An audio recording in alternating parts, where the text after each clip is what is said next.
Tema kita pada malam ini adalah jangan remehkan bencana. Dalam bahasa Arab itu bencana dimaknai sebagai al-karithah. Seperti diungkapkan la tuqallil min sya'nil karithah.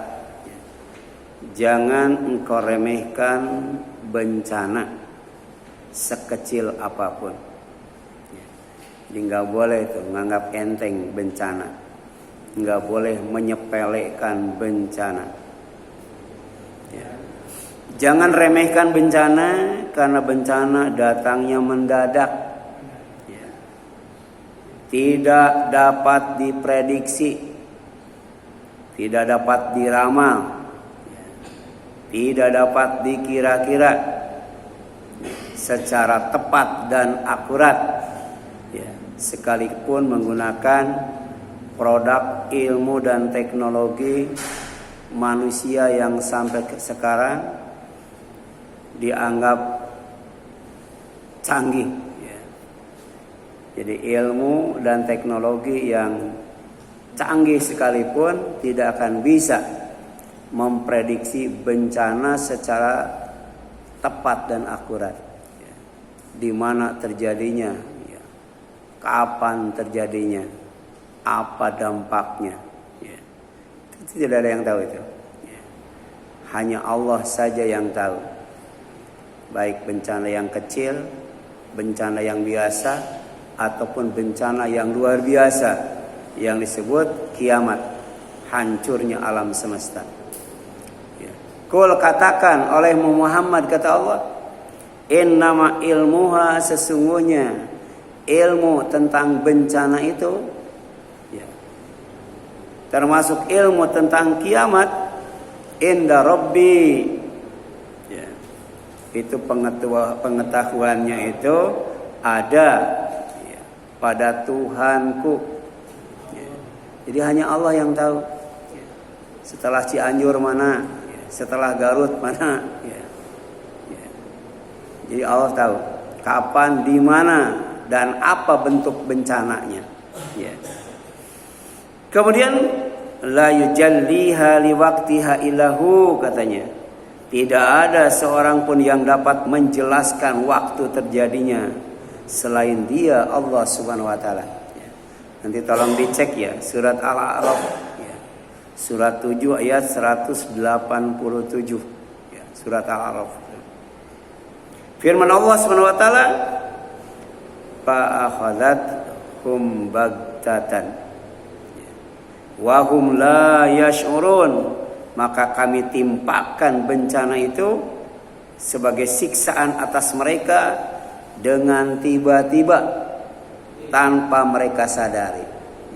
Jadi sifat bencana itu pertama, tidak ada orang yang tahu kapan terjadinya, di mana terjadinya, apa yang menjadi bencananya. Kemudian tidak disadari, tahu-tahu terjadi aja. Ini Al-Quran berbicara tentang sifat bencana yang Allah timpakan di bumi ini dan Allah timpakan kepada manusia. Tidak ada yang tahu dan tidak ada yang menyadarinya. Hanya Allah saja. Apalagi kiamat, bencana yang paling besar. Kemudian jangan remehkan bencana. Kenapa? Karena bencana terjadinya dengan sangat cepat sekali. Rata-rata sekitar kurang lebih 1 menit itu bencana, enggak lama. Tapi kemudian dampaknya luar biasa. Dan ini Allah ingatkan bahwa bencana itu pertama tidak ada yang mengetahui, tidak ada yang menyadari, bahkan kemudian datangnya tiba-tiba dan waktunya sangat cepat sekali, sangat singkat sekali. Itu gempa bumi di Cianjur berapa menit ya? 4 menit ya, sebentar banget itu. Tapi ada yang lebih cepat daripada itu. Kiamat itu lebih cepat daripada itu. Kalau gempa bumi yang sekarang itu kan lokal, cuma di Cianjur saja, di Aceh saja, di Palu saja, atau di tempat-tempat yang lainnya saja, di tempat yang lainnya tidak. Tapi kiamat total itu, ya, bencana, ya, alam semesta. Dan ini Allah sifatkan, wa ma amruna illa wahidah kalamhim bil basar, dan perintah kami, ya, hanyalah dengan satu perkataan, seperti kerdipan mata. Ya, mata berkedip lebih dari 1 menit atau kurang dari 1 menit. Ya. Seperti mengerdipkan mata itu, kecepatan bencana itu. Ya. Jadi kalau di Cianjur 4 menit masih lama itu, apalagi di Aceh 8 menit itu, ya, 8 menit. Ini kalamhim bil basar, kecepatannya itu setara dengan mengerdipkan mata itu. Ya. Ya. Karena Allah tuh maha cepat itu. Allah tuh maha gagah, maha perkasa, maha kuat, maha sempurna. Ya. Kemudian jangan remehkan bencana, karena bencana menimpa saat tidur. Ya. Tidurnya malam hari. Makanya bagi umat Islam, ya, malam itu pertama gunakan untuk qiyamul lail, untuk tidur, tapi nilainya ibadah. Sebab kalau tidur malam tidak dinilai ibadah, kalau kita tidur malam 8 jam, umur kita 60 tahun, dipakai tidur 20 tahun itu. 20 tahun gak ada nilainya, sia-sia.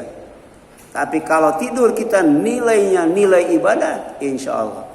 Ya, walaupun umur kita pendek, insya Allah berkah itu. Jadi sebelum tidur wudu dulu, sebelum tidur zikir dulu. Usahakan posisinya menghadap ke kiblat, lambung kanan ada di bawah. Ya. Setiap bangun zikir lagi. Ya. Kemudian ambil air wudhu, buka Al-Quran, salat tahajud, berdoa, tidur lagi, pas bangun, berzikir lagi, wudhu lagi, baca Quran lagi, salat lagi. Nggak banyak 2 rakaat. Ya, kemudian berdoa, ya, tidur lagi, pas bangun, begitu terus. Ya, makin tua bangunnya makin banyak, ya, makin sering. Ya. Jadi kalau kita misalnya bangun semalam 3 kali, ya, kan bisa 2 rakaat, 2 rakaat, berarti 5 rakaatnya baru selesaikan sampai tuntas. Kalau 3 kali 2 rakaat, 2 rakaat, 2 rakaat, sisanya 5 rakaat, ya, selesaikan sampai tuntas. Mungkin ada yang bangunnya tuh 5 kali. Kalau 5 kali berarti, ya, 2, 8, ya, tambah 3 tuh, pas 11 itu. Tapi rata-rata kita sholat malamnya dirapel, ya, dirapel. Ya. Tapi kalau motor dicicil, rumah dicicil, ya, mobil dicicil. Tapi tahajud rata-rata dirapel. Ya. Nah itu tidur yang dinilai ibadah. Demikian pula bangun qiyamul lail. Ya, bangun malam itu tidak hanya sekedar kebelat, ke kamar mandi tidur lagi, enggak. Ya. Qiyamul lail itu tidak hanya nonton sepak bola di Qatar saja. Sepak bola di Qatar bisa qiyamul lail, ya. Ya. Tapi bisa nggak qiyamul lail untuk ibadah tadi kan? Bangun tidur disabkan alhamdulillahilladzi ahyana ba'da ma amatana wa ilaihin nusyur. Ya. Kemudian zikir yang lainnya, baca Quran, salat tahajud, berdoa, ditutup dengan istighfar. Jadi baik tidur pada waktu malam maupun bangun pada waktu malam, semuanya syarat nilai ibadah. Ya. Oleh karena itu di sini jelaskan afa amina ahlul qura. Ya. Ayatiyahum ba'suna bayatan wahum naimun. Apakah penduduk negeri merasa aman? Ya. Ya. Dari siksaan kami yang datang malam hari saat mereka sedang tidur. Ya. Kira-kira manusia tidurnya jam berapa, ya? Paling malam jam berapa tuh? Mungkin sekitar jam 2, ya, paling malam tuh, atau jam 12. Nah saat itulah Gunung Merapi di mana itu jam 12. Ya. Nah, kemudian banjir bandang jam 2 itu. Ya. Kemudian Situ Gintung itu menjelang subuh, ya, pas lagi enak tidur itu, itulah bencana. Ya. Makanya hati-hati, malam itu jangan dipakai tidur semua, jangan dipakai begadang semua. Ya. Pakai ibadah kepada Allah Subhanahu wa taala. Al-A'raf 97 itu. Kemudian jangan remehkan bencana. Karena bencana menimpa saat bermain. Ya. Saat telap tidur datang bencana. Ya. Makanya sebelum tidur ada doa. Ya. Apa itu? In amsaktaha farhamha wa in arsaltaha fahfadha. Ya Allah, seandainya engkau tahan nyawaku, engkau tahan ruhku, engkau matikan aku ketika aku tidur, maka rahmati nyawaku, ya, rahmati diriku, jiwaku. Tapi jika engkau lepaskan nyawaku, aku bangun lagi, maka jaga nyawaku, jaga ruhku, jaga jiwaku, bima tahfadu, ya. Sebagaimana engkau jaga, ya, ibadah kas-shalihin, hamba-hambamu yang salih. Ya, itu sebelum tidur tuh. Ya, jadi ketika tidur dan bangun dapat rahmat dari Allah, dapat penjagaan, perlindungan dari Allah Subhanahu wa taala.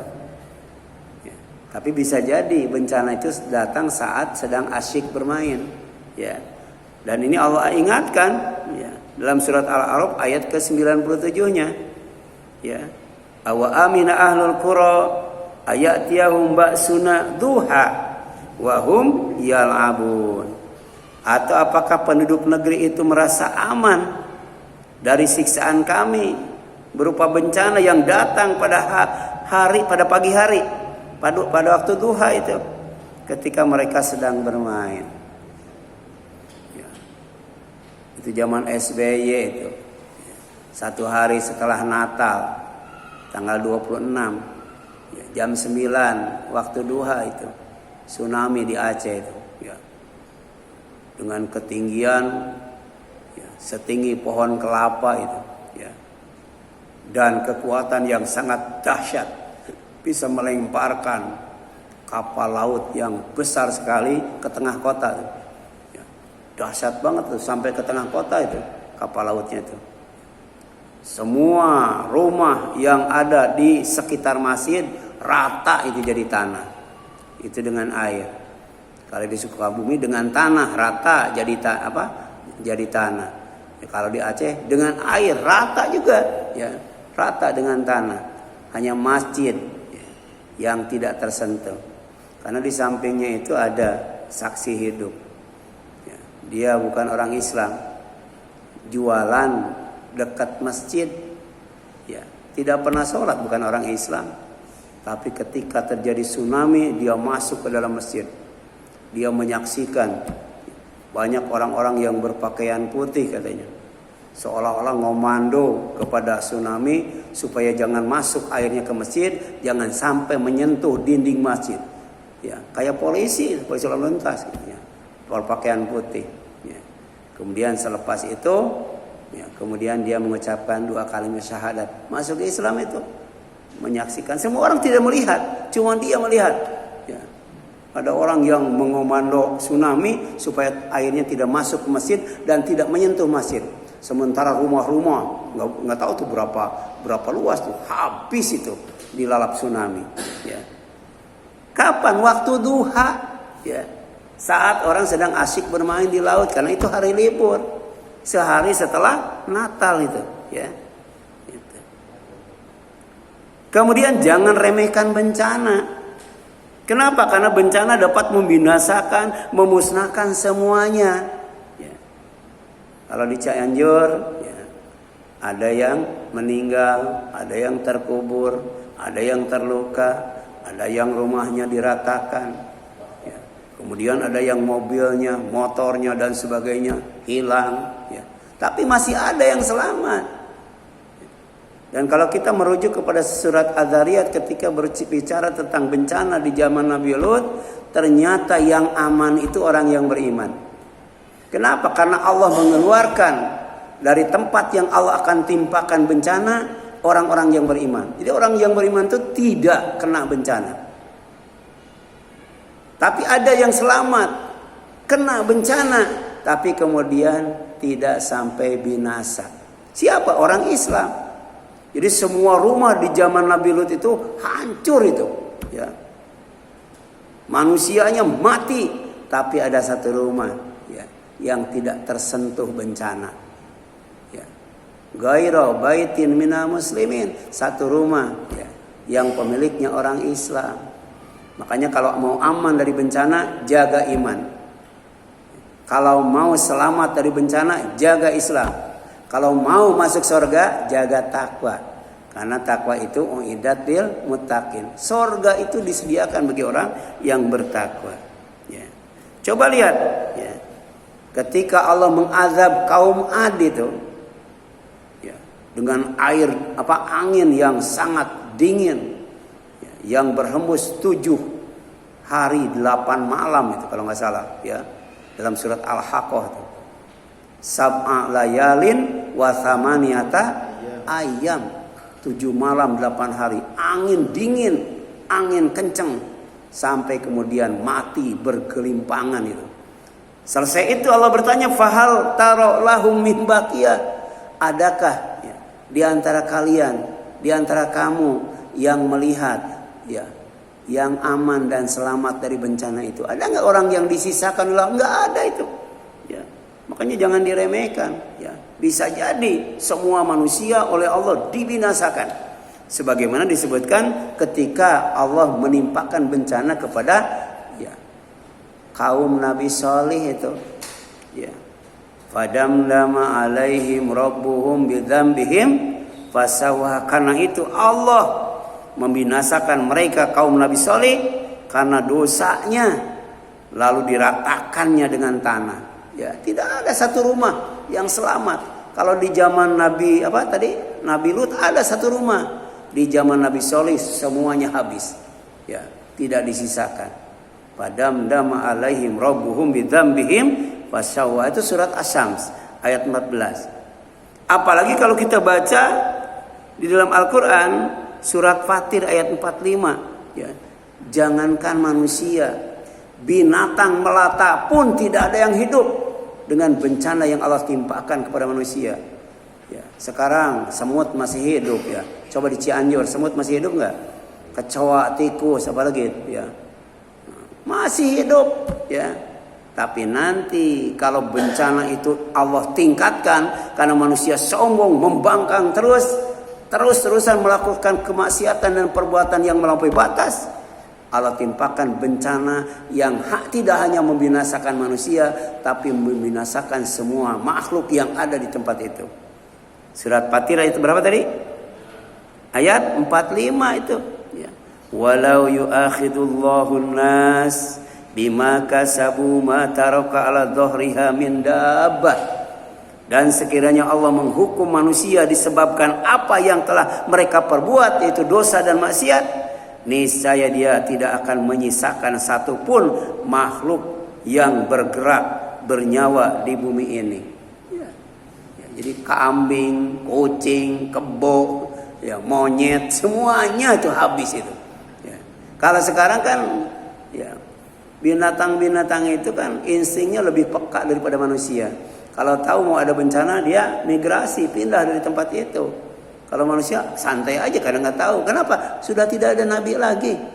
Kalau ada nabi, ada rasul, dikasih tahu kepada nabi dan rasul supaya umatnya jangan tinggal di tempat itu. Segera keluar. Gitu.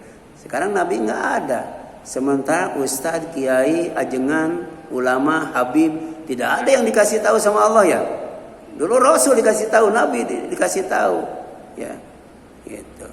Makanya kemudian bagaimana cara menjaganya? Tadi jaga iman, jaga Islam, jaga takwa. Ya ayyuhalladzina amanu taqullaha haqqa tuqatih wa la tamutunna illa wa antum muslimun. Sebab ada bencana tingkat tinggi. Bencana yang tidak menyisakan semua makhluk hidup yang ada di bumi ini. Na'udzubillahi min dzalik. Walakin yuakhiruhum ila ajali musamma. Tapi kenapa setiap bencana, jangankan binatang, manusia juga masih ada yang hidup? Manusia juga masih ada yang aman, manusia juga masih ada yang selamat. Kenapa tidak dibinasakan semua? Belum waktunya, ya. Belum saatnya, belum ajalnya. Kalau sudah waktunya, sudah saatnya, sudah ajalnya, baru Allah timpakan bencana kelas kakap. Kalau sekarang bencananya kelas apa sih? Kelas teri sekarang. Ya.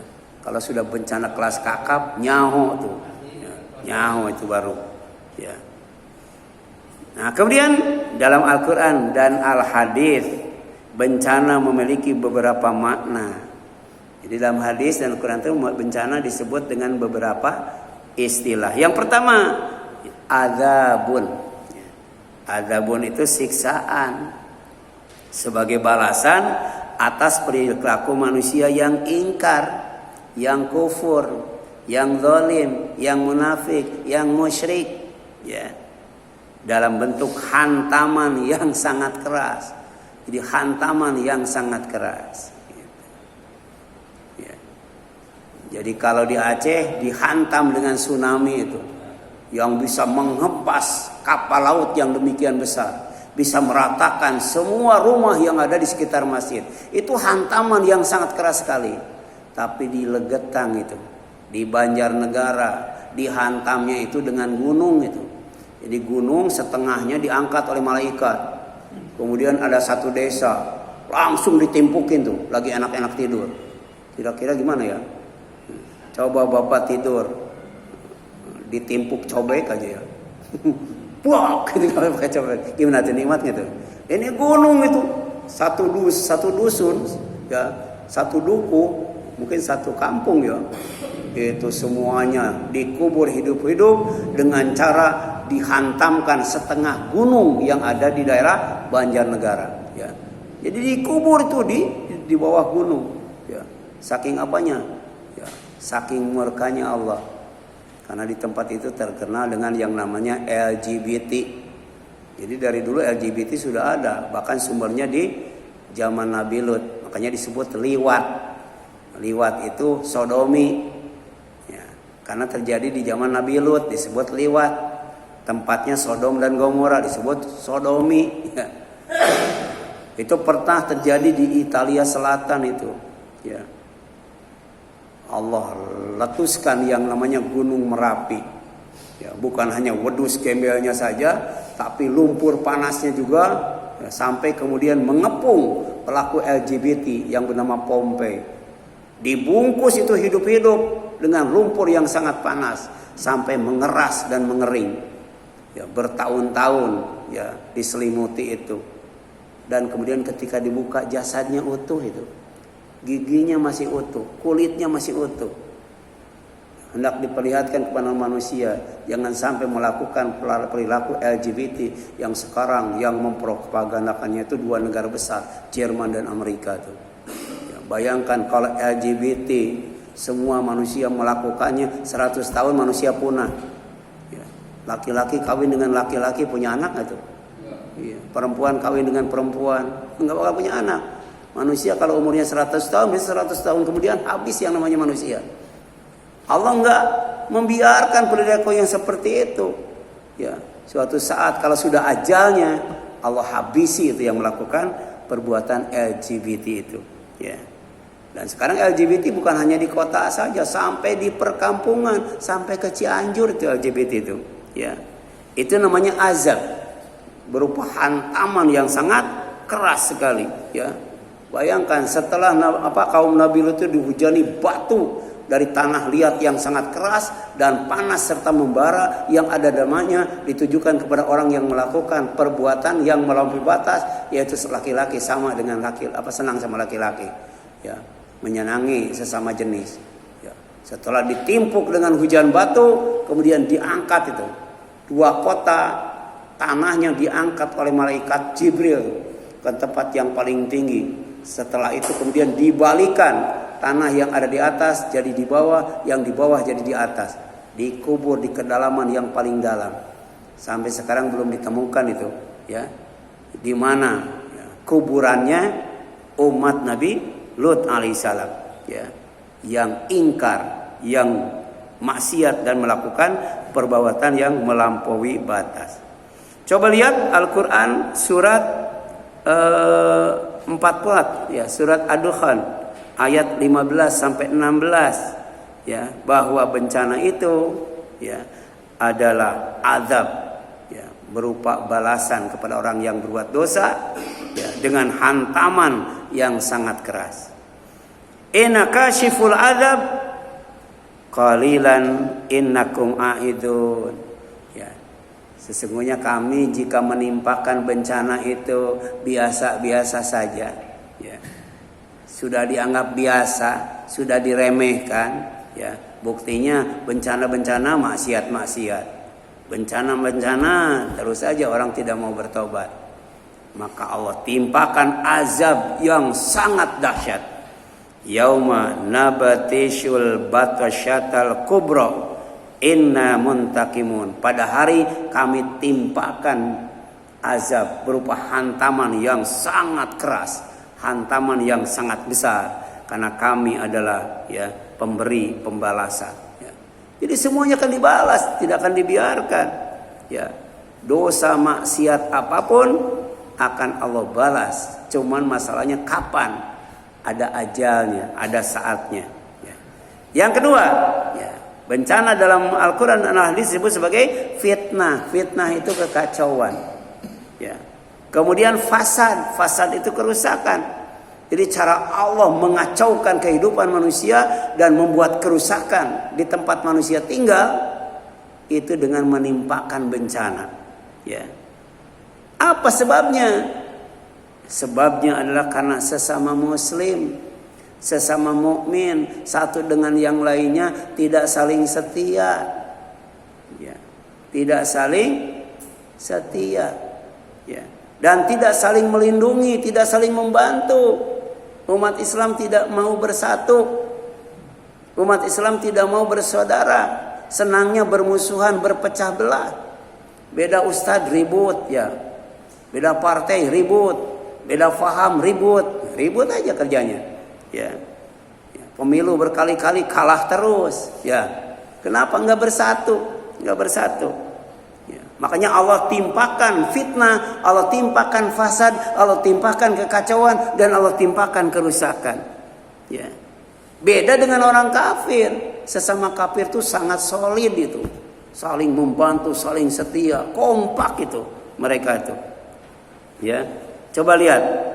Ini Allah ingatkan di dalam Al-Quran surat Al-Anfal ayat 73 tuh. Walladzina kafaru ba'duhum awliya'u ba'din. Dan orang-orang yang kafir itu sebagian dari mereka kepada sebagian yang lainnya itu aulia, saling melindungi, saling membantu, saling menolong, saling mendekat ya. Illa tafalu, jika kalian tidak melakukan hal yang sama, bahkan sebaliknya, takun fitnah fil ardi wa fasadun kabir, pasti akan terjadi kekacauan di muka bumi ini dan kerusakan yang sangat besar ya. Kita tonton bagaimana nasib negara kita sekarang. Itu dampak daripada umat Islam yang tidak mau bersatu, tidak mau bersaudara, selalu bermusuhan ya, selalu berpecah belah, selalu ribut dan lain sebagainya ya. Walaupun banyak, tapi tidak ubahnya seperti buih yang ada di lautan, dijadikan makanan empuk ya orang-orang kafir. Yang ketiga, apa yang ketiga ya, bencana di dalam Al-Quran dan Al-Hadis disebut sebagai halaka. Apa halaka itu? Kebinasaan. Apa itu halaka? Kemusnahan ya.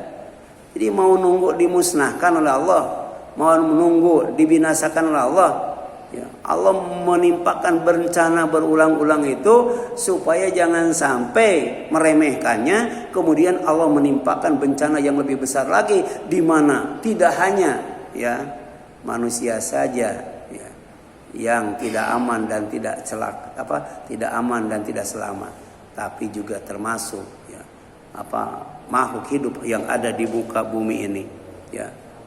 Kaum Ad itu dibinasakan semua, Samud dibinasakan semua ya.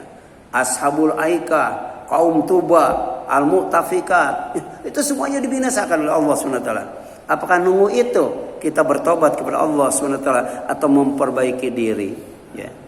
Dan ternyata ada 3 sebab kenapa Allah membinasakan manusia, ya, memusnahkan manusia yang termasuk orang-orang yang terdahulu. Jadi Allah pernah membinasakan kaum yang terdahulu. Pertama karena apa? Karena membangkang, tidak mentaati aturan Allah SWT. Ya, sudah diingatkan oleh Nabi tetap aja curang dalam melakukan timbangan.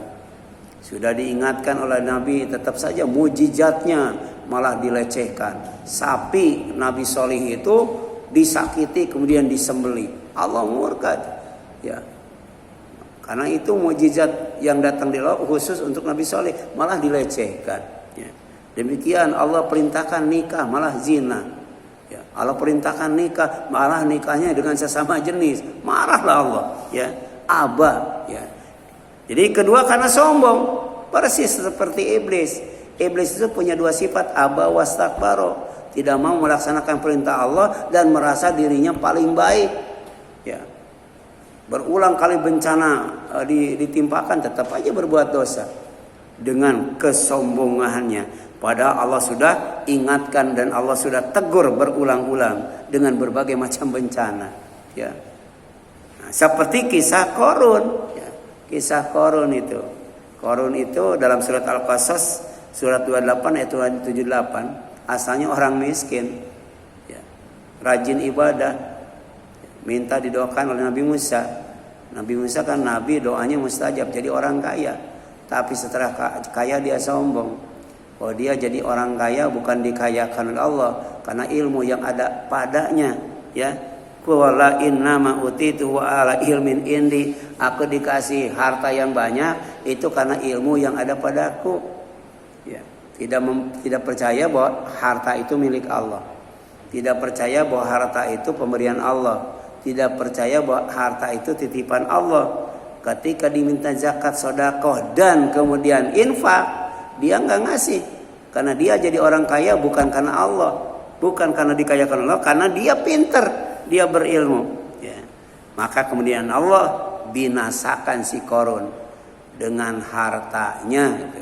Makanya dikenal dengan harta Qarun itu. Ya. Kemudian yang selanjutnya. Kisah Bani Israel dalam Al-Quran. Banyak sekali itu bencana yang Allah timpakan kepada mereka. Tapi mereka bukan sadar. Malah sombong. Dan terus menerus melakukan kemaksiatan. Fa'arsalna alaihim atufan. Wal jarad. Wal kumal. Wal dhofadi. Wadam. Ayatin mufassalat. Ya. Ada tanda-tanda kebesaran Allah yang disebutkan secara rinci oleh Allah. Ketika Allah mengirim bencana kepada mereka, pertama berupa topan, yang kedua berupa belalang, yang ketiga berupa kutu busuk, yang keempat berupa katak, yang kelima berupa darah.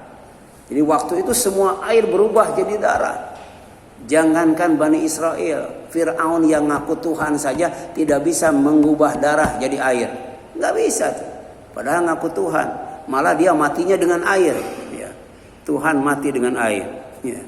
Tapi kemudian pastakbaru, ya, malah mereka tambah sombong. Wa kanu qauman mujrimin, dan mereka ya, menjadi orang yang terus menerus berbuat dosa. Harusnya ketika menyikapi bencana itu rendah hati, rendah diri di hadapan Allah. Kemudian bertobat, tinggalkan maksiat. Ini malah sebaliknya.